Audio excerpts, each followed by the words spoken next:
So some interesting and potentially significant news coming into us now from Capitol Hill. Republican Senator Rob Portman of Ohio is now saying he will not run for re-election next year. In a statement that's come out just in the last 5 minutes, basically, he says it's getting harder and harder to get things done in Washington, adding, quote, "We live in an increasingly polarized country where members of both parties are being pushed further to the right and further to the left, and that means too few people who are actively looking to find common ground."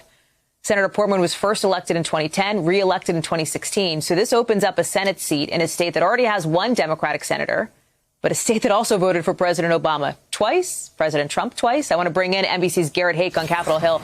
Garrett, this is really interesting, right? Because there's a couple of implications here. Talk about what this means in the short term for this impeachment trial coming up. And then sort of longer term, this says something about the future of the Republican Party and where it's going, does it not?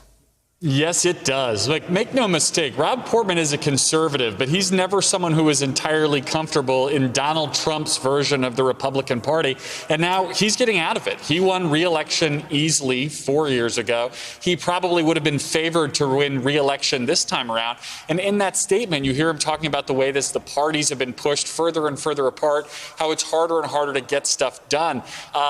Portman not running for re-election, I think, puts his vote for the conviction of Donald Trump much more in play in the Senate impeachment trial. It would be very difficult for any Republican running for re-election to vote to convict Donald Trump and then turn around and ask Trump voters to vote for them in terms of re-election. In the longer term, the battle to replace him will be fascinating. 8 points, but an open seat could draw a lot of big names. It's going to be an interesting one to watch, Hallie.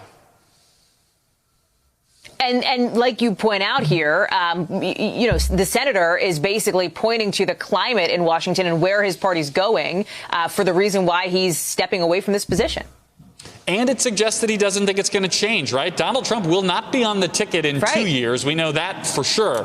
But it suggests that he thinks this is the way the party's going and that in the medium term here. I think it's very telling. Hey, thanks for watching our YouTube channel. You should know that you can follow today's top stories and breaking news and catch up on your favorite MSNBC shows all in one place. Download the NBC News app today.